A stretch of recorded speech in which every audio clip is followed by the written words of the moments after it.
Move your career further, faster in just 2 days with a Harvard Professional and Executive Development Program. Advance your leadership skills, craft smarter business strategies, build your network, and transform how you work and think to keep your career moving forward. You'll earn a certificate and can add Harvard to your resume with Harvard Professional and Executive Development.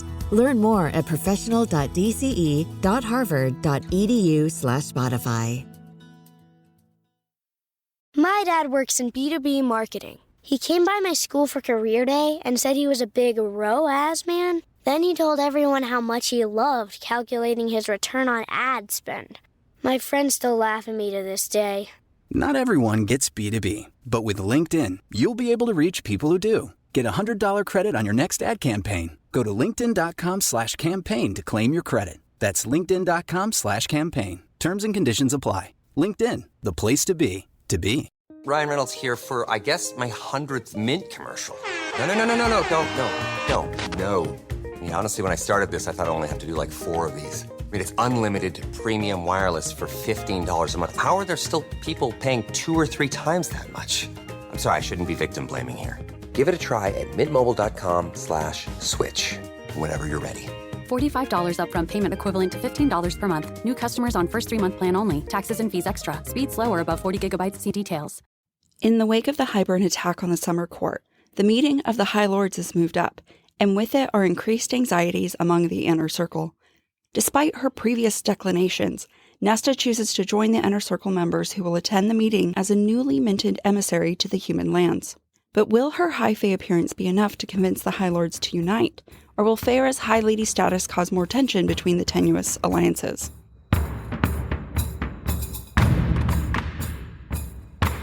The views expressed by the hosts are entirely their own and in no way represent the thoughts or intentions of the original author. This podcast is a discussion shared to spark thought and conversation on characters and themes of this novel. Though the hosts speak mostly within the constraints of this book, series spoilers may be discussed with or without warning. Explicit language, as well as themes of sex, violence, abuse, death, and depression will recur throughout the podcast. Listener discretion is advised.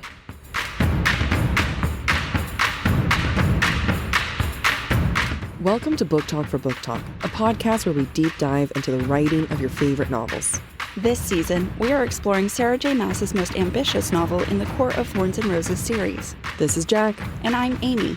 This week we're discussing chapters 41 through 43 in A Court of Wings and Ruin. This week we ask ourselves, what role will past trauma play in the tensions felt at the High Lords meeting? Themes we see in this section include vulnerability, anxiety, and masks. Chapter 41 opens on the day or two before the High Lords meeting. And while the High Lords have all agreed to meet earlier than anticipated, given the recent attack on the summer court, they all shoot down, quote, Moore's declaration of the spot for the meeting. On one hand, the High Lords have been disagreeing about the location of this meeting for a while now. However, the fact they can agree on the change of date instantly and not the location feels like some misogyny to me. Yes, Feyre describes Moore's letter as using unyielding language. You know how in corporate America there's something called apologetic work language that statistically women are known to use, and here's some examples like, hi, sorry, don't mean to bug you. I know you're busy, but can you? I've been guilty of that. Oh, me too. I'm like, sorry to be a nag, but... Versus like, hey, I'm going to ask you to do your job. Right. Or you passed the deadline. Can you give me a status report? Yeah. And I can guarantee you that Moore didn't use that language. And since she's going to be on my shit list later this episode, I'm going to give her a moment of grace here. Like, good job, Moore. Yeah. She was a badass. She was a boss. Nobody respected her. No. But you know what? I do for this one moment. And only this moment. The work to identify the location of this meeting is a reminder of what has been lost in recent years. Quote, Under the Mountain had once been their neutral meeting place. Hybern's attack on the summer court is not only an immediate threat, but in trying to meet to discuss the threat, everyone is also being reminded of past trauma. This shows up in 2 ways for me. First, Callias refuses to allow anyone in the Winter Court because of what Amarantha did to his people, specifically 24 younglings. Second, Feyre continues to see her friends not as they are, but as they were while in Hybern. Quote, Every time Azriel spoke, I heard his roar of pain. Every time Moore countered an argument, I saw her pale-faced and backing away. Every time Rhys asked for my opinion, I saw him kneeling in his friend's blood. I think this is important to call out as we begin to set the stage for the High Lords meeting. It's not only going to be Feyre and the Night Court who are on edge. Everyone who will be present at this meeting has a reason to be anxious and on high alert. It's also the only moment of collective trauma that's really being identified here, so far. And really, it's not just Feyre and the Inner Circle, but the entire continent, that is Prythian, who were all impacted by Amarantha. And then one day, it's over, and they have to go back to their normal lives. It honestly reminds me of COVID, where we all went through this collective trauma, and then suddenly it's like we're back to normal living, and we just don't identify or talk about the collective traumatic experience. Right, and how everything we do is impacted by fallout from that experience. Yeah, but no one wants to talk about it. No, because it's easier to pretend it didn't happen. That's why we're Prythian. This world.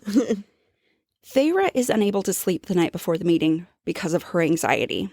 Quote, I twisted in the sheets until Rhys woke and patiently listened to me murmur my fears until they were nothing but shadows. While we will revisit what happens after this moment in a little bit, I want to point out that this is a comparison to Tamlin without being explicitly about Tamlin. How many times did Feyre have nightmares that Tamlin ignored and vice versa? Unlike her time with Tamlin, Feyre finds comfort in Rhys and is able to be vulnerable, demonstrating a healthiness about their relationship that we don't always get to see. These comparisons are important because we're about to see Tamlin, and he's going to be top of mind even when Feyre won't admit that she's thinking of him. But also going back to the trauma, the meeting with the High Lords is bringing back some memories. Let's keep in mind that the last time Feyre saw all of these High Lords together, she had died. She was dead. So I have no doubt that she's going to get some PTSD here as well. Excellent point. Yeah, I like the last time she opened her eyes and they were all there, she was dead and then turned into a fae. With no consultation. None. I'm just imagining like the HR of Prythian. She did not provide consent. She didn't provide consent, but no one was there to like, hi, here's Fae 101. Everyone is all dressed up and ready to play their parts, or rather, to look unified. Blue and black is the color for everyone since it's the Night Court's colors. Even Nesta will come down dressed up in blue, and Moore does not wear her usual red. But Moore does have her red nails. It's a powerful color and one we associate with her. I view her red nails as Moore trying to reclaim some of that power to help her get through this meeting. Feyre, on the other hand, is back to her starfall gown. Quote, if Rhysand was night triumphant, I was the star that only glowed thanks to his darkness, the light only visible because of him. Listener, can you tell what I'm about to be annoyed with? 2 parts. The first being Feyre reusing the dress.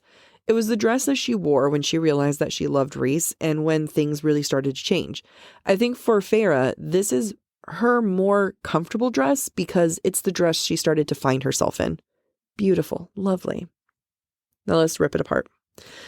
Second, there's something about Feyre giving Rhys credit to her shine that just irks me.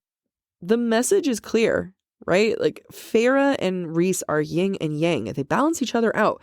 And you wouldn't have one without the other. Equals. I love it. I respect that. Except there would still be a night without stars. And as Feyre said, there would be no stars without him. I'm pretty sure that there's going to be people who are going to say, hey, Jac, you're overthinking this. Like, stop harping on her. And it's a personal taste thing. So please don't take this as anything official as if we do anything official. But I like to think that I shine so damn bright personally that I don't need assistance in it. And to quote the great Taylor Swift, best believe I'm still bejeweled. When I walk into a room, I can still make the whole place shimmer. Damn right. Stop giving him credit for being awesome, Feyre. Feyre is deeply in love with this man. Yeah. She's not very good at acknowledging her genuine strengths. She tends to acknowledge strengths she doesn't have. Like, she's got it wrong sometimes. I am so good at being worthless. Or no, I'm so good at manipulation. Oh. Look what I did in the spring court. She's not even good at it. What's funny is that she had, Tamlin fell in love with her. Yeah. Rhys, obviously, obsessed with her. Tarquin was really charmed by her. Yeah. That's a lot of High Lords to be interested. Take a moment. Appreciate yourself. Yeah. I get when we have good partners, they help us become the better version of ourselves. Best believe you're still bejeweled. Silver Flame spoiler. Before we get into Feyre and the crown, I want to look at this funny moment. When Cassian is trying to figure out how to compliment Feyre, and Azriel laughs, Cassian says to him, "I don't see you spouting poetry, brother." Azriel crossed his arms, still smiling faintly. "I don't need to resort to it." Oh, you're going to, especially when that whole necklace thing goes down. Yeah, Azriel, you better start practicing your poetry. Feyre reflects on the fact that, quote, "Rhys had crowned me at each and every meeting and function we'd had, long before I was his mate, long before I was his high lady, even under the mountain." So this is when Jac and I pat ourselves on the back, because this is something we've talked about since season 2. Rhys treated Feyre as his equal long before their mating bond was revealed. What I find fascinating, however, is this little tidbit from Feyre. Quote, "This crown was heavier, not unwelcome, but strange." Let's talk about this. The crown that Feyre is currently wearing is heavier. Why? Because Feyre is High Lady now. Unlike all the other times before, she has a very significant role in the Night Court. The significance of her role, because it is now greater than it ever was before, is represented in the weight of the crown.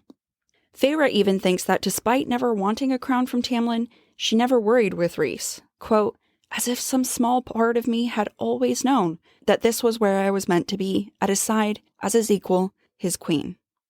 Our baby girl's come so far.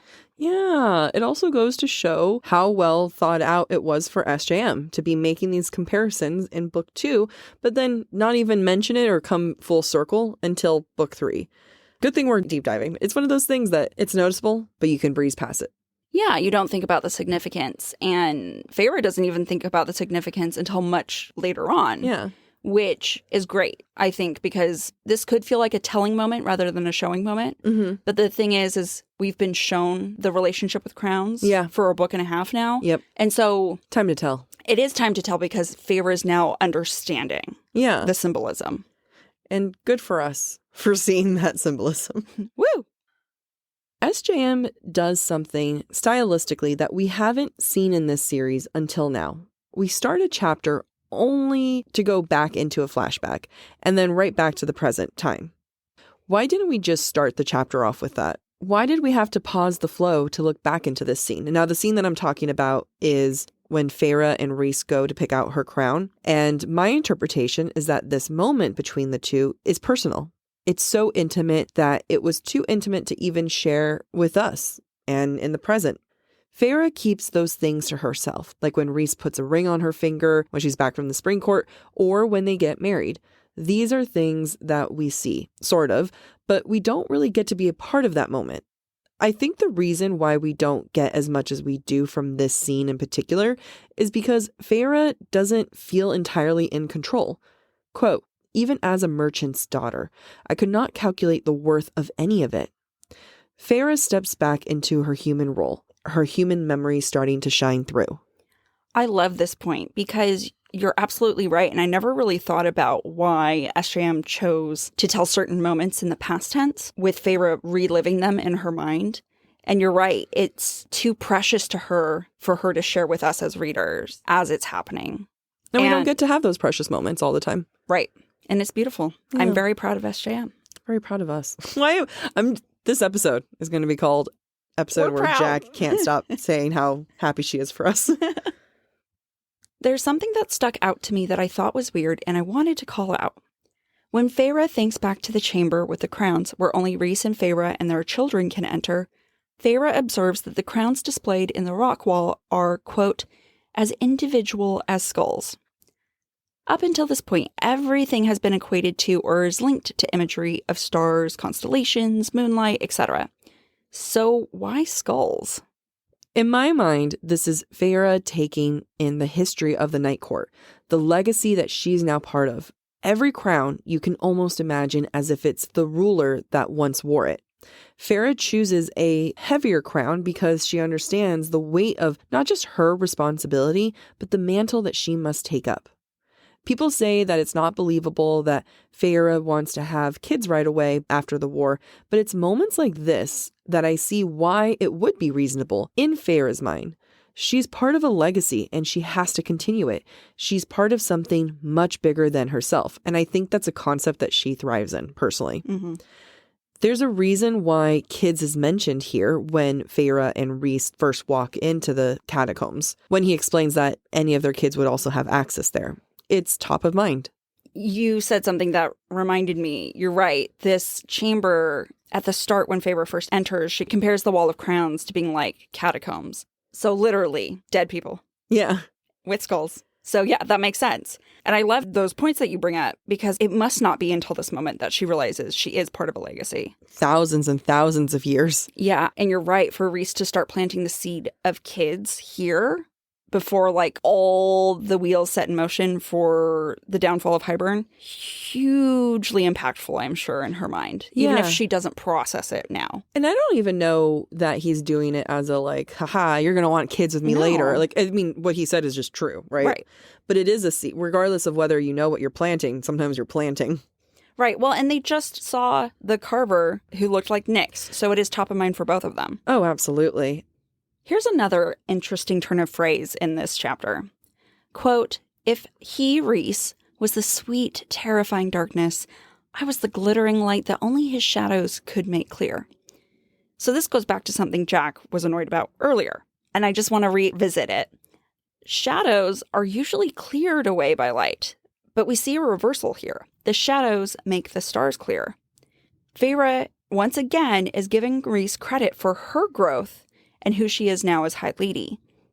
And it's interesting but annoying and not logical. That's all I'm saying. It's not. It's not.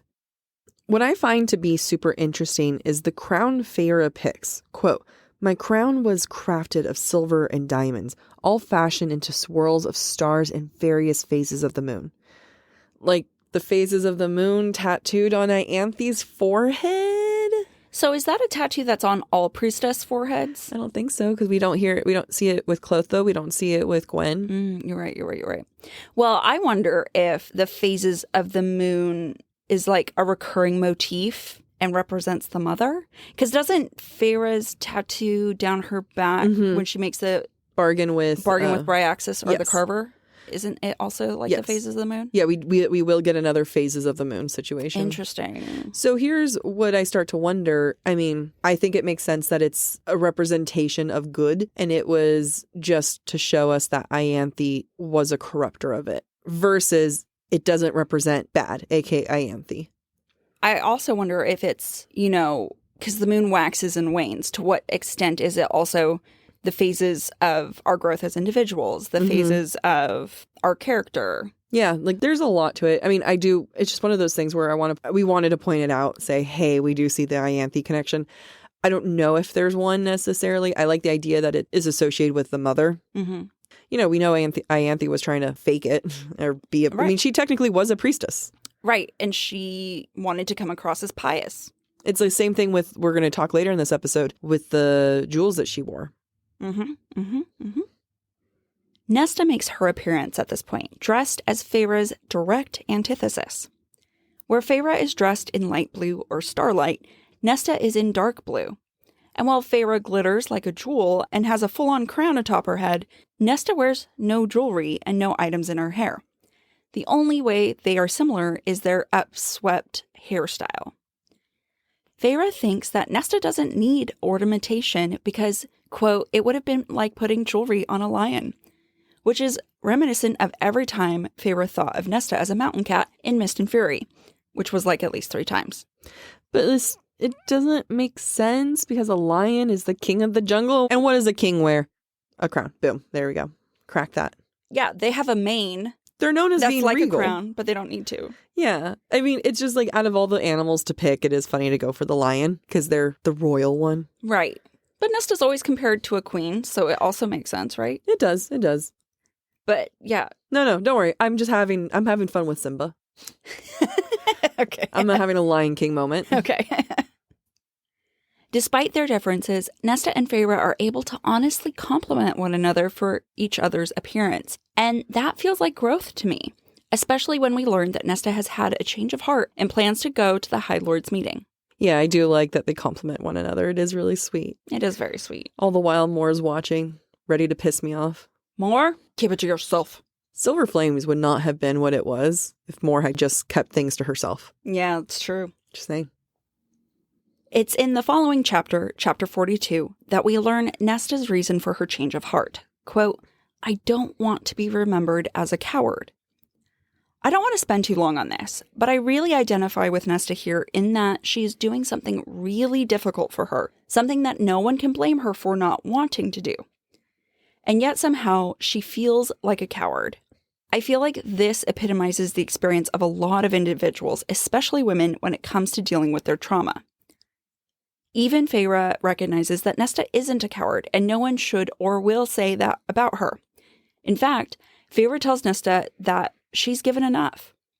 Whether or not Feyre really believes that, it must be true, at least to me.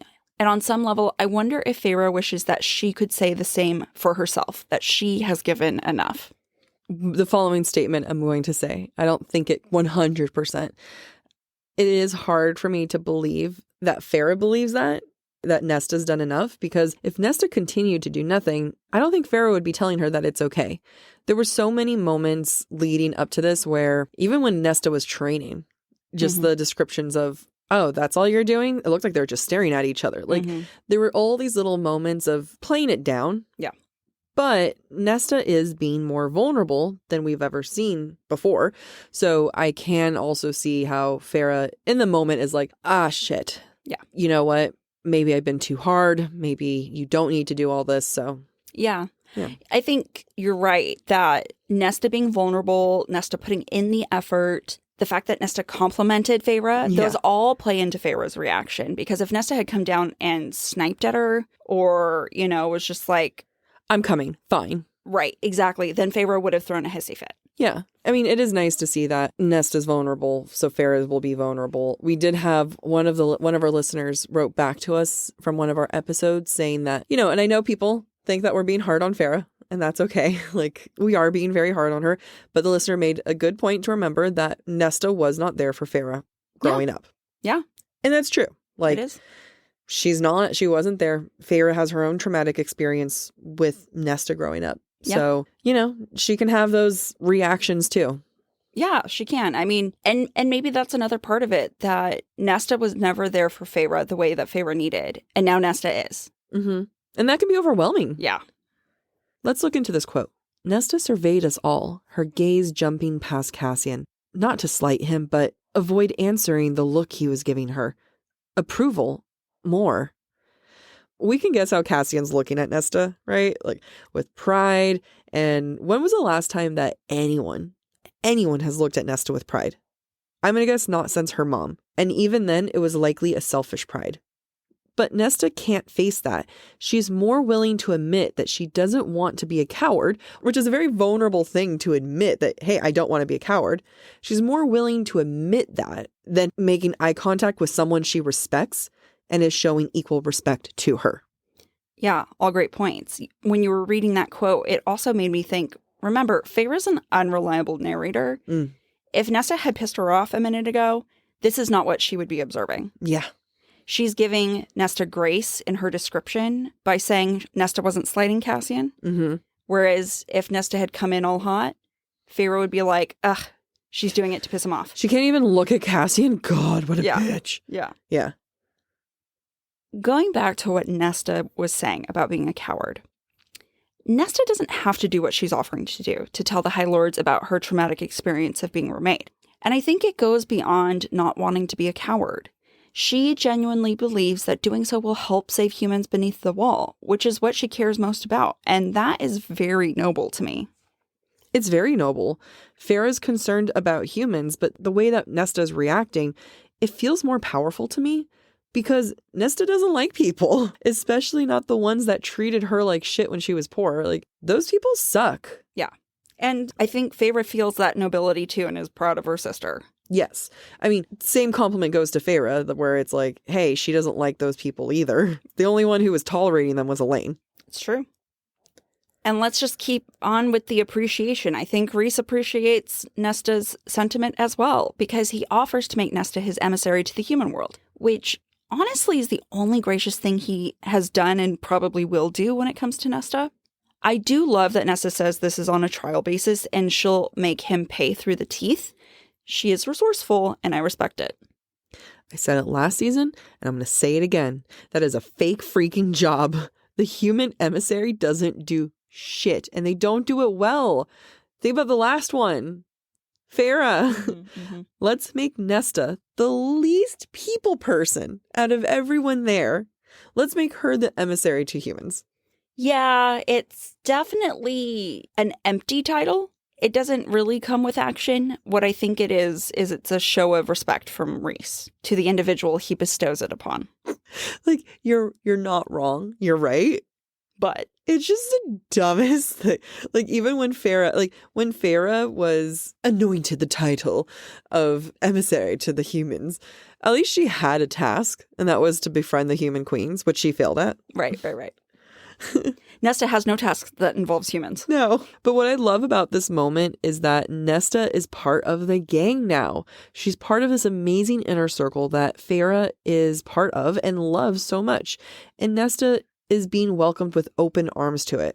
For the most part. For the most part, yeah.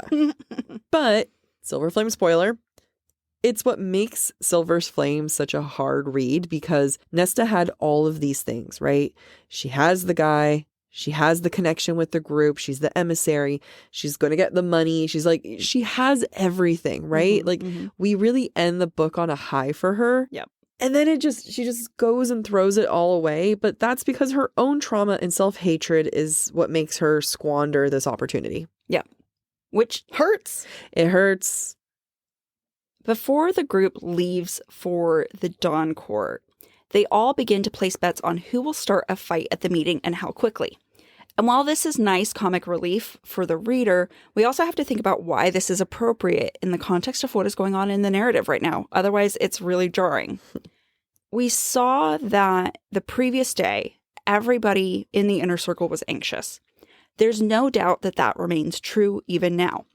Nesta also just surprised everyone with deciding to join them, and they're all about to leave for the Dawn Court.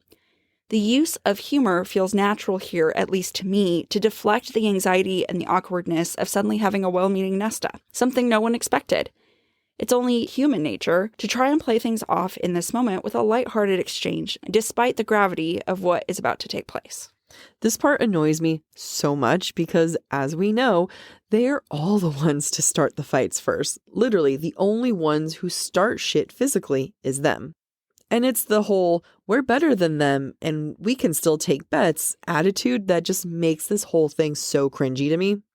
Also, Feyre's punchline, quote, Rhys and I are a team. He can gamble away our money on that bullshit. They all looked deeply offended. It's just not a clever line. It's not a good punchline. You're right. I also think, and I think we've said this before, Feyre's not funny. She doesn't know how to be funny. You said it that she was funny in book 1, but not on purpose. Yeah, exactly. It was all ironic. She's not funny. She's 20. And I remember my humor at 20 and I sucked. My humor aged like fine wine. I feel like I was always hilarious. Are you about to tell me no? You're always funny. I also think your humor has aged well. Oh, thank you. It's gotten more crude, that's for sure. Well, you know what? I didn't say it wasn't. I just said it aged well. But yeah, SJM is capable of writing funny moments. Mm-hmm. And it's just kind of funny how Feyre is not. We then get this amazing and pure moment with Nesta and Cassian and the cockblock that is Mor. When Mor reaches for Cassian, he moves away to stand in front of Nesta. And Cassian and Nesta have this really sweet exchange where Nesta wants to say something and Cassian can tell. And Mor is messing with it. Quote, Mor was watching so closely, every muscle tense. She again reached for his arm, but Cassian angled out of reach. not tearing his eyes from Nesta's blazing gaze. Why can't you leave him alone more? Because you're not the main focus of Cassian anymore? Like, I do believe she's coming out of a place of protectiveness, but there's protectiveness and then there's being a cockblock.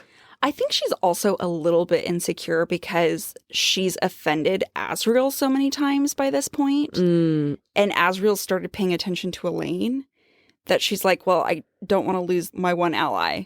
Yeah, which is funny because when I first read this, I'm trying to remember, and I think I had this whole like, oh, there's a triangle between Cassian, Azriel, and Mor, and because that's how it's introduced to us. Right. But it's so funny thinking that when there's nothing going on between Mor and Cassian. Yeah, nothing. They're not even pretending it when you really start paying attention. Right. It's hard for me to understand you more. It's hard. She's complex. Yeah, complexity is another way to say bitch. That's fine. No. Or she's either very complex or very shallow. And we don't know enough about Mor to know.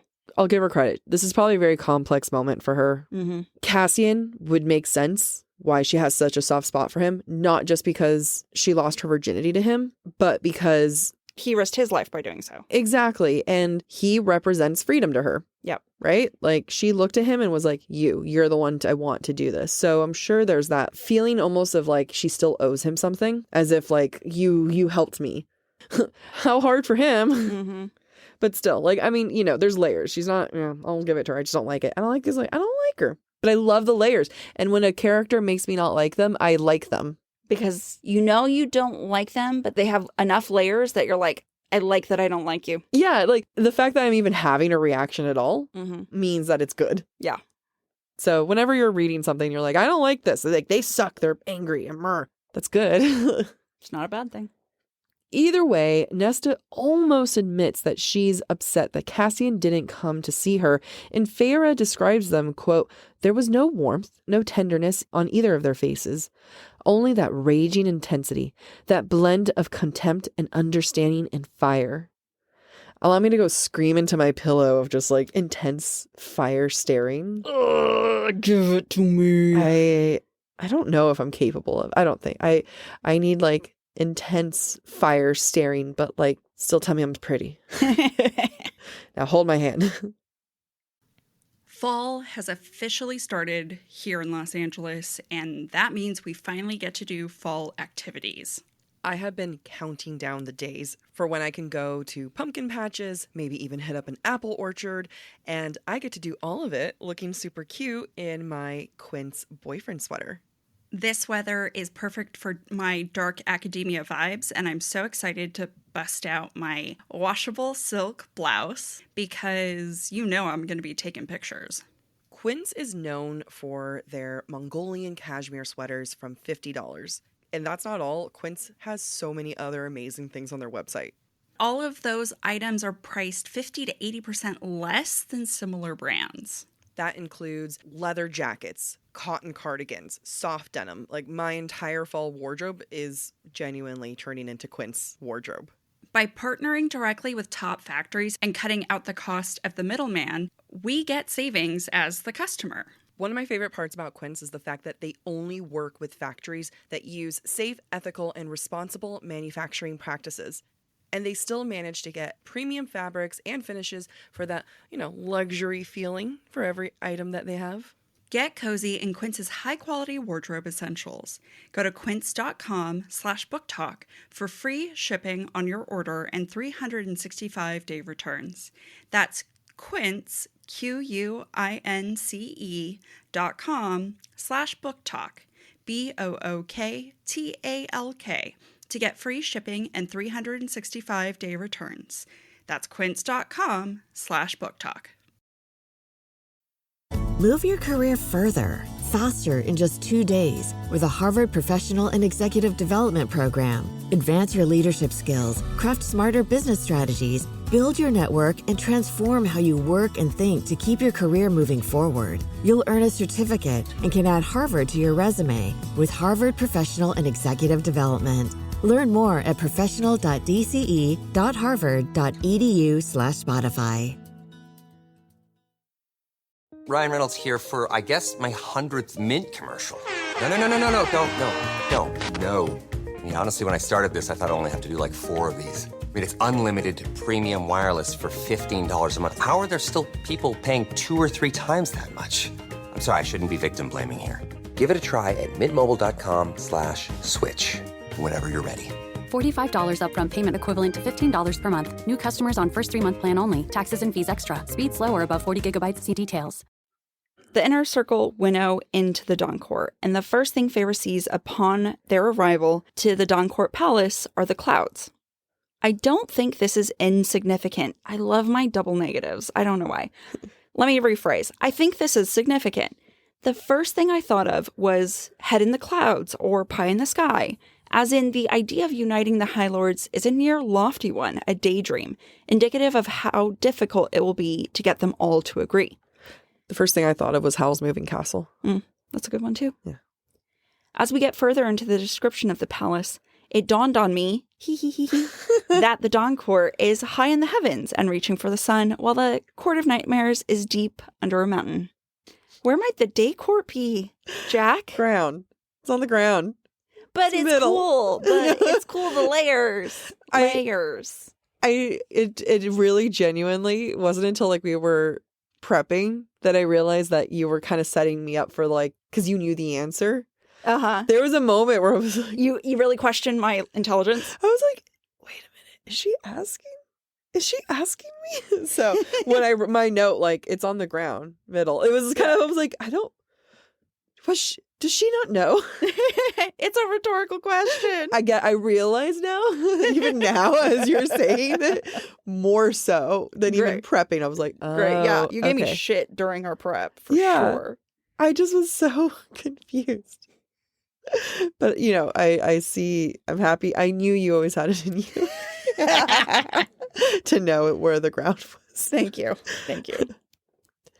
In the way that Rhys does, he knows how to communicate to Feyre. He tells her, quote, "Tonight, I want you to wear that crown to bed.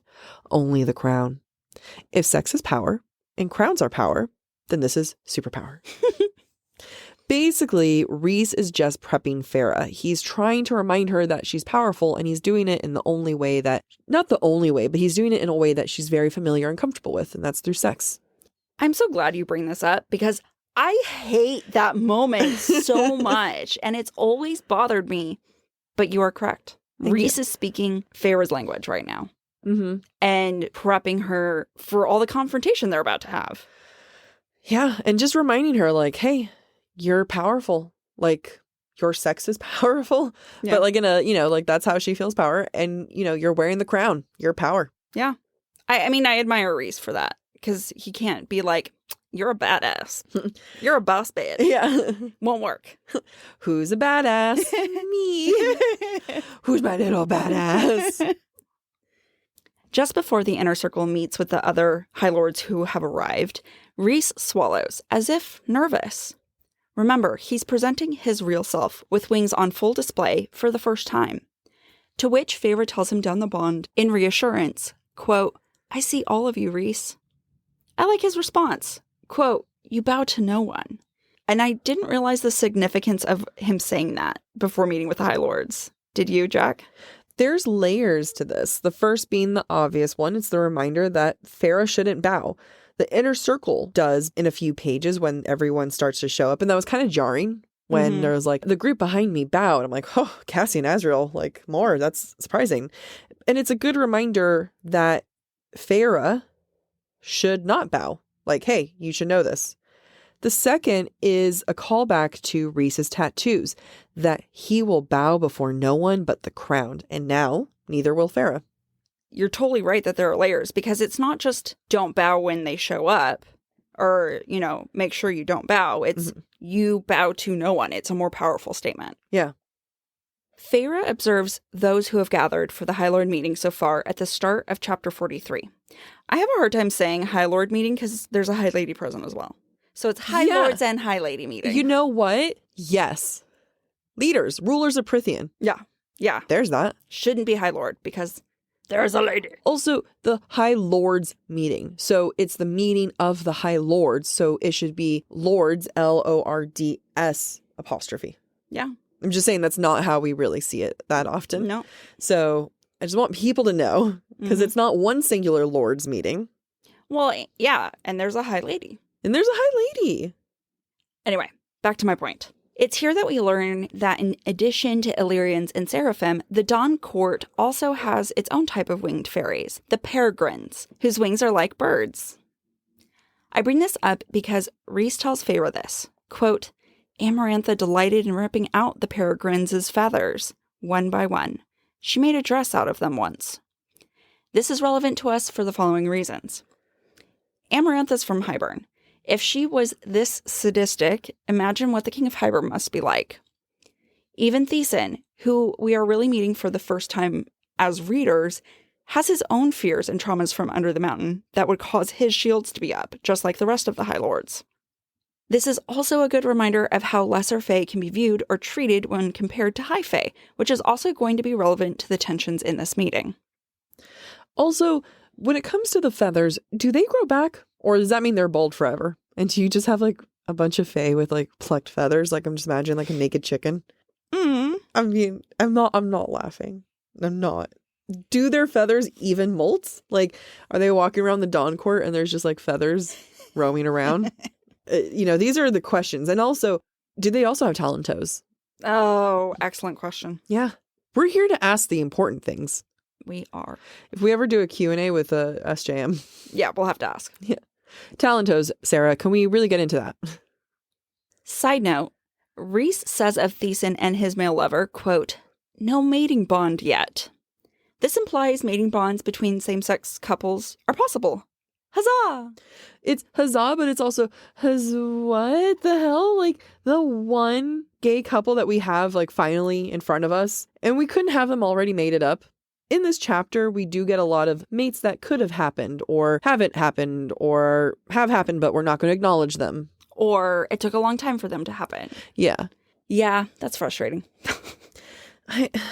This whole concept of like it eventually clicks into place is weird too. Yeah, especially when Lucien and Elaine were so instant. Lucien and Elaine were instant. Sorry, spoiler. But Cassian and Nesta, they suspected it. They just didn't want to talk about it. Right. Well, and then Rhys's parents were instant. Yeah. Yeah, I don't know. Feyre notes that, quote, the stone floor was warmed with the sun streaming through the open archways, immediately after which is followed by the fact that there are murmurs at the sight of Rhys's wings. This is because the sun has been symbolic not only of mates, but of the fact that there's honesty here. The light is literally being shined on the truth. Good point, which is probably why we're getting so much mate talk here. But Feyre gets distracted by the reflection pool, which we'll come back to next episode. I don't know why I felt the need to say that, but the reflection pool is significant. We'll come back to it. Yeah, because like when she looks into it, it's like the reflection pool. Oh, yeah. And it's like we see it. Yeah. Don't worry, guys. We're going to come back to it. It's just next episode makes more sense. Yep. Feyre doesn't bow when Thiessen approaches her and Rhys, although the rest of the inner circle does. Somehow, Thiessen recognizes the tattoo on Feyre's arm, and I think he recognizes it as signifying her High Lady status, just like Lucien and his brothers did back in chapter 13. But the question is how? I still don't understand, but I guess we just have to accept it since this is the second time it's happened. It's the same question we had earlier in this book when Feyre was running away from Eris and with Lucien, and he sees her tattoo and is all surprised, but at the same time he knows what it means. But then there's also, if this is Thiessen figuring it out that Feyre is High Lady by looking at the tattoo, then why does he act surprised when Helion mentions it? So, like, what does that tattoo really mean? I'm wondering if it doesn't mean High Lady, but rather mate? Mate or marriage. Marriage or something. Because the quote that I'm referencing is that Helion comes over and he was like, High Lady and blah, blah, blah. And then it says, like, Thiessen and Callias took me in slowly. I wonder if Thiessen did recognize it, but didn't want to say so in front of the others in case the others didn't recognize it. I don't know. Speaking of Helion approaching, when he approaches, Feyre is struck by a memory from her childhood of a lapis lazuli pendant from a southeastern kingdom, from which had come a shipment of myrrh and figs. Feyre specifically remembers the taste of the fig that her father had given her at that moment. Why What is the significance of this memory? What does it achieve by being included here? When you compare it to Callias's and Theson's introduction so far, it feels unnecessary. Yeah. Also remember, the only other mention of lapis lazuli in this book has been associated with Ianthe, so it's odd for it to make a reappearance here. When you look up the meaning of lapis lazuli, it represents strength, courage, royalty, intellect, and truth, which I feel like does describe Helion really well. As to Ianthe, I'm going to go back to what we said earlier. Maybe it's just like her trying to put on airs of what is actually good. Mm-hmm. The stone is also known for its healing attributes. Fun fact. I think maybe Feyre also associates Helion with her father because we're going to find out very soon that he is in fact a daddy, and not just for his thunder thighs, but for his Lucian. For his Lucian. Yeah. Good point. Good point. Kind of making that tie between a paternal figure and Helion sets him up to be a paternal figure. Yep. Good point. Helion is, as Feyre describes him, quote, the sun personified. This is reflected in the words used to describe him. He wears golden jewelry in the form of a snake cuff and a crown. His skin is near glowing, and the crown he wears is radiant and glistening. This is just me showing appreciation for SJM as a writer.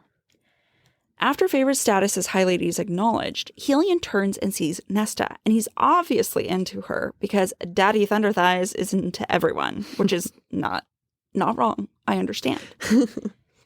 Then Nesta's story begins to unfold since she's obviously Fae when everyone expects her to be human. And for once, Feyre is a good sister. Or is she? Dun dun dun. As the discussion begins to center around Nesta and how she was made, Feyre thinks, quote, I'd had enough of my sister being ogled. I linked elbows with her, heading toward the low-backed chairs. I sat, placing Nesta beside me, and gazed at the three assembled High Lords. Initially, I read this as Feyre being protective of her sister, and I still think that's the case.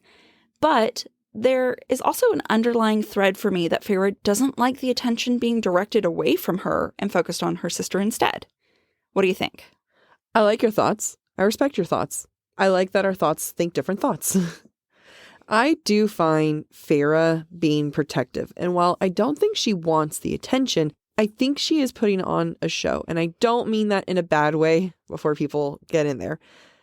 I'm not going to say that it's wrong. It's just that something we've never seen Feyre being protective over Nesta like this. And I think there's a case to be made that now that Nesta is part of the inner circle and is now one of them and is willing to put herself out there, she's gained Feyre's trust. We know that Feyre measures loyalty by how much someone is willing to die for her, right? Like, we looked at that earlier this season. Well, what Nesta's doing is pretty darn dangerous, and this makes sense as to why Nesta just got upgraded. Now, as for the show part that I mentioned, they have to be a united front, and I'm not surprised that there's going to be more sisterly affection to put on that show in front of everyone. And again, I'm not saying that they don't actually care for each other. It's just that, like, if you're trying to be like, we're all in this together, then you better show that you're in this together. Yeah. And this is the beauty of good writing. I totally see what you're saying. And at the same time, I see what I'm saying. Oh, yeah, completely. And as the great Taylor Swift says, did you hear my covert narcissism I disguised as altruism, like some kind of congressman? Yeah. You were so, I remember in the prep, you were like, I got a good quote for this. I got a good quote for and this. You know what? It was a really good quote. Yeah. It just feels really relevant to this moment for me. Yeah. While the group begins to settle down and chat, the other High Lords are very fashionably late, or fashionably very late. So the group passes the time listening to Vivian tell her and Callias' story, during which Theson spits out his elderberry wine. What is the significance of elderberry, other than the fact that it tastes good in my cough drops? In folklore, elder wood, leaves, berries, and flowers are used to ward off attack. That feels relevant when Amarantha keeps coming up in their discussions. Tarquin then arrives, and then Baron. Note the way Baron's arrival is written. Quote, an attendant whispered to Theson that Baron and all of his sons had arrived. We get distracted because Mor and Feyre react negatively to this arrival. But as a first-time reader, we might be thinking, not all Baron's sons are here because Lucian's not here. But as someone who's read the book before, we know that the attendant is in fact correct. All of Baron's loving sons are with him because Lucian is not Baron's son. Oh my God, you're right. Chef's kiss. It's so good. It's so good. It's also a moment when we see Eris being different than what we've normally seen. And Eris is really giving off older sibling vibes by trying to keep the younger ones in check, which is probably why I vibe with him so much, because I do love my oldest sibling hangout people. Like, I love you guys. Yeah, I definitely related to him in that moment. Yeah. Shut up, guys. Yeah. Like, you're embarrassing me. Stop it. Stop it. Remember how Feyre said that they should be their true selves at this meeting? Well, everyone's wearing a mask still, even Feyre. We know as readers of this book that Helion is wearing a mask, and we're reminded of that by, quote, the mocking incline of his dark head when the Lady of Autumn arrives with Baron. Eris acts amused and aloof when he smiles at Feyre, a mask she wonders if he will wear when he kills Baron. Feyre, in return, quote, levels a flat, bored stare at him. It's not much different than her High Lady mask she's been wearing since her arrival, trying to assert her authority with all the High Lords in the room. Rhys forgets so quickly that he's supposed to be the good guy, because when Baron walks into the room, Rhys says, quote, it's no surprise that you're tardy, given that your own sons were too slow to catch my mate. I suppose it runs in the family. Like, wow, okay, Rhys coming in hot here. No one has been this aggressive yet, I just want to note, and Rhys is the first. He's the one who's setting the example for his court on how to behave, and that this is okay. This is why they're going to end up being the first to fight, because their leader is acting that way. Yeah, they start the first fight. They start the second fight. Like, They start everything. Even the snipping at each other, none of the High Lords have been snippy yet. It's true. It's true. Like, just be civil, guys. Just that's all. As Baron and his family sit, Feyre realizes there are no seats left in the room for Tamlin. Her response, quote, I tried not to sag in my chair as the attendants took care of the autumn court. Does Feyre sag from relief or from disappointment? I think it's totally from relief. Feyre has been anxious. There's been some comparisons to Tamlin leading up to this. He is the big unknown. And again, like even in past chapters and past episodes, there's been moments of Feyre being like, I don't know if Tamlin's going to come. We'll see if Tamlin comes. Will he show up? And how will Feyre get to behave? Because this is the first time Feyre gets to be Feyre. She was putting on an act in the Spring Court. And then before that, she was putting on an act at Highburn to save her life. And before that, she was going through some major depression in Mist and Fury. But for the first time, Feyre gets to be Feyre. And that must be terrifying. I like your interpretation, and I just want to provide another one. Mm-hmm. When I most recently reread this, I felt like Feyre sagged from disappointment. Because the question has always been, will Tamlin show up? And I understand the anxiety of like, oh, I did wrong by him, and I don't know what I'm going to do about that. And he did wrong by her. Right. But I also think on some level, Feyre understands that for a united front to be united, they need the seventh High Lord. Yeah, I mean, and I'm sure, like, you know, if we're going to switch over, I was saying relief and we're going to say disappointment. Mm-hmm. You know, I bet there's a moment in there, too, of kind of being like she's been hyping herself up. She's been prepped. And, you know, maybe she wants some closure. Maybe she feels like she needs to put something on and defend herself and all that stuff. And then the second she thinks that he's not coming, then it's like, okay, I guess he's not coming. Then he shows up and it's like, what's happening? But I think her sag there, 100%, it can go in so many different directions. Yeah, I get it. It's like the time I lost 20 pounds for my brother's wedding because I thought I was going to see my high school bullies at his wedding. Did you? Nope, they didn't show up. But I looked hot. Yeah, you did. And you still do. And I still do, even if I'm 40 pounds heavier now. 40 pounds of sexy. Sexy. We like a good squish. Yeah. I wish my cat would squish me instead of me squishing her. Then I would feel like truly loved. I don't know. The cat here loves to squish my lower tummy. Yeah. I want my cat to squish my lower tummy. And she likes to make little bread rolls on it. Or biscuits. Little biscuits. And it's a little offensive sometimes. I just want to call my pooch the primordial pouch because that's what it's called on cats. And I think it sounds godly. One of my favorite TikTok sounds recently has been Ladies, are you afraid that your man's not going to enjoy your pooch, your fupa? I don't care. Put it on his forehead. Put it on his forehead. That's hilarious. And I think that can go either way. Put it on her forehead. Yep, also true. When Tamlin does finally walk in, Feyre claims that her blood goes cold. Going back to our discussion, is she relieved or is she disappointed? I honestly, for my interpretation, don't think it's because she doesn't want Tamlin there. I think it's because of the way he shows up. Feyre thinks, quote, "It was almost the same, the entrance. Almost the same as that night in my family's old cottage, when the door had shattered and a beast had charged in with the freezing cold and roared at us." With Tamlin's arrival, Feyre is reliving the tragic first night that would end her human life. So I don't think she doesn't want him there in theory. She knows he needs to be there for the purpose of defeating Hybern. But his presence always makes her relive her trauma. In the beginning of the season, we talked a lot about, like, Feyre, you're in the spring court. You have to have your wits about you. I know he's your abuser, but, like, you have to think about things strategically. That was a situation that she chose to, like, you know, be that spy and chose to do something on a more strategic military operation. I don't classify this moment as that. Yeah. You know, she's there as a leader of her court. But to me, this feels so much more like seeing your old abuser than it did in the spring court. Yeah, I agree. There is a lot of unknown. I don't know to what extent, and we'll talk about this next episode, especially in the beginning, like, Feyre is really intimidated by him here. Yeah. And she did not feel that way when she was at the spring court.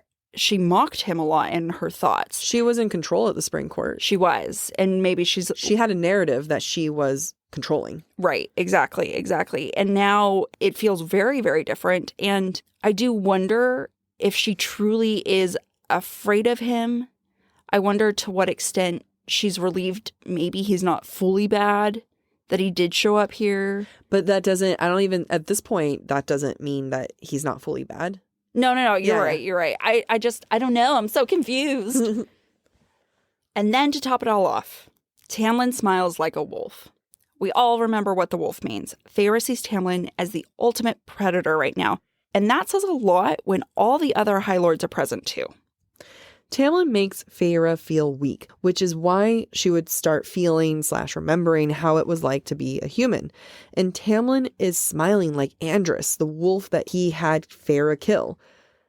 I just want everyone to be prepared. The next episode, the rage that I feel towards, like, all the men here, but especially Tamlin, knows no bounds. Knows no bounds. You know, there's a difference between trying to understand a character, because it's like, you know, it's a character, it's literature, it's fiction.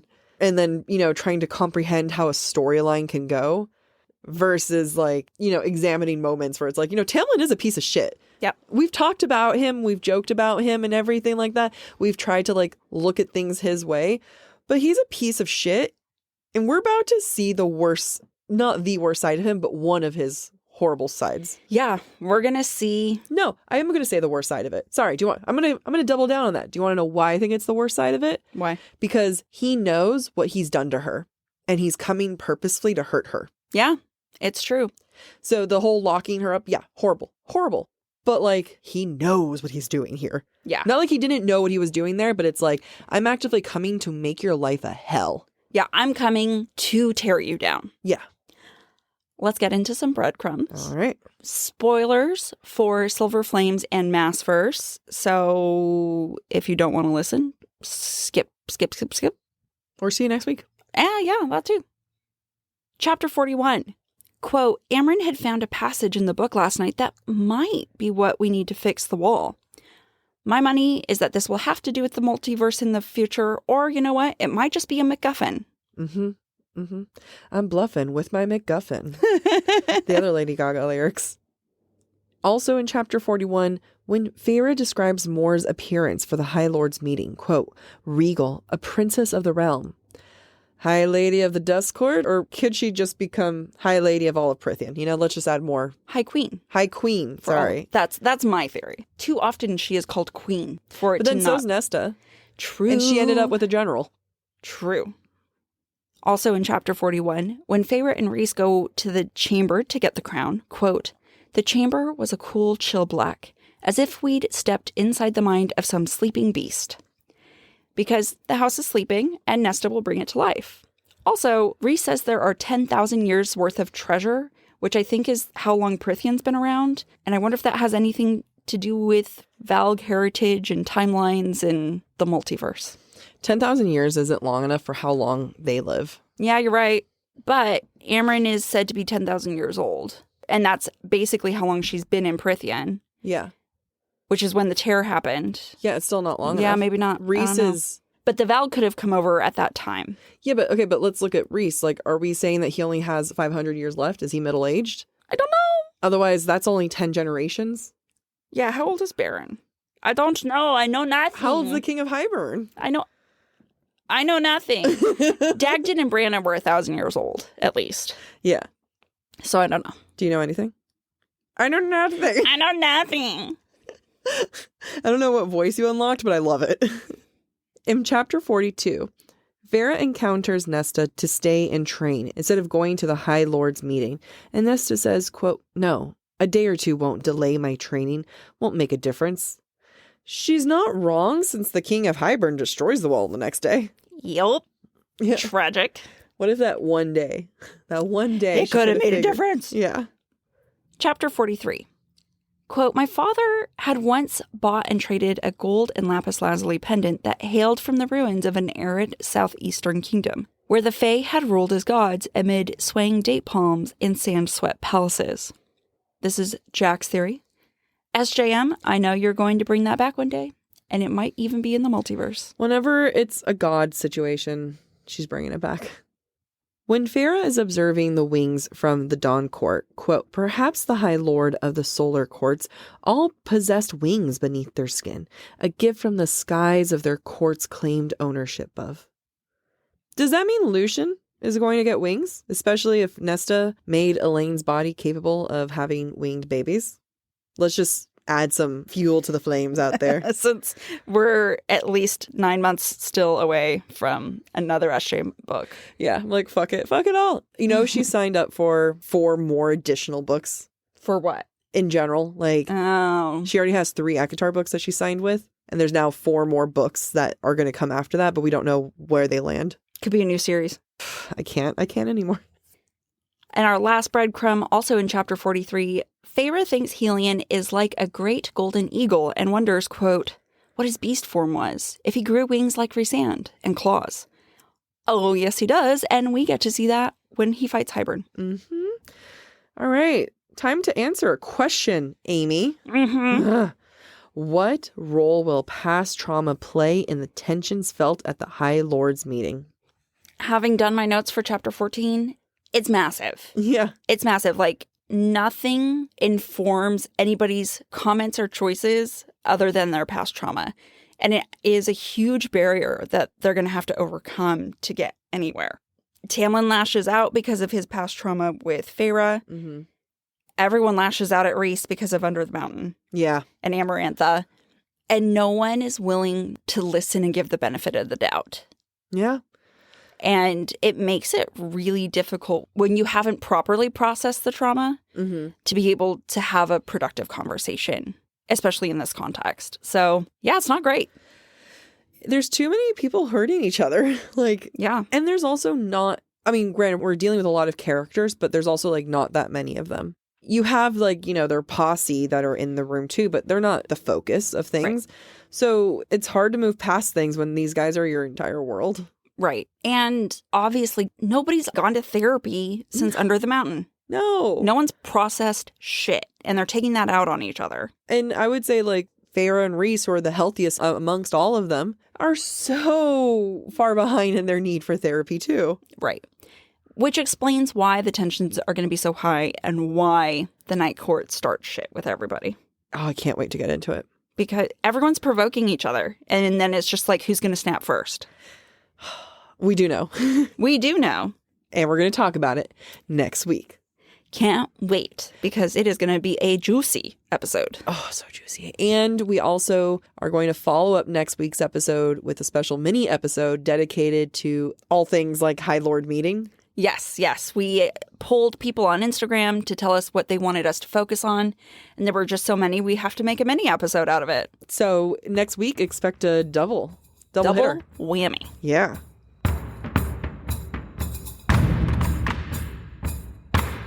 And now, let's read some of our reviews. This is from Lisa, titled My Favorite Literary Podcast.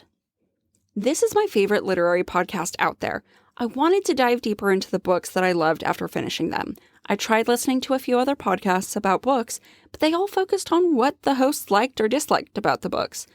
Book Talk for Book Talk hit the spot for me because it focuses on critical literary analysis. Listening to their analysis of my favorite series helped me learn about so many things I missed during my read. I tell every ACOTAR fan I know to listen to this, and I'm excited to see what other books they dive into in the future seasons. Oh, thank you. Thanks, Lisa.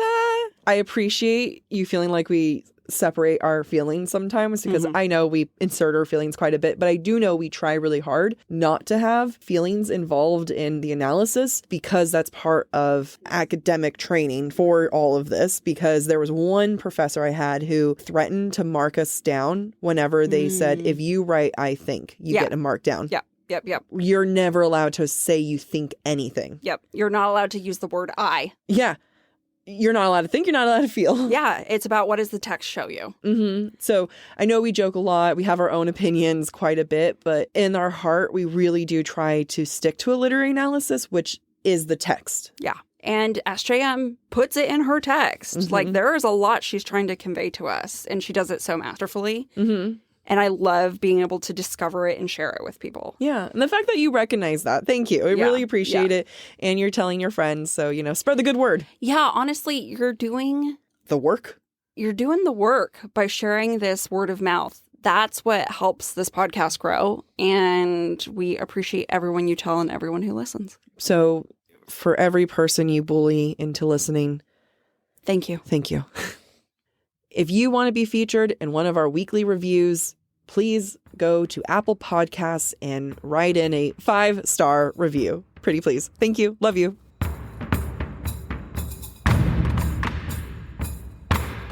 Thank you for listening to this week's episode of Book Talk for Book Talk. We encourage you to rate and subscribe to our show on your preferred podcast listening platform. Next week, we'll be exploring chapters 44 through 46 of A Court of Wings and Ruin. We would love to hear your thoughts based on today's conversation. You can submit your comments to our form at booktalkforbooktalk.com for a chance to have your feedback discussed during a weekly mini episode. If you're enjoying the podcast, please visit our website, booktalkforbooktalk.com, to view our latest merch and learn about supporting the show through Patreon, Ko-Fi, or Venmo. You can also follow us on TikTok or Instagram at the handle booktalkforbooktalk. Bye!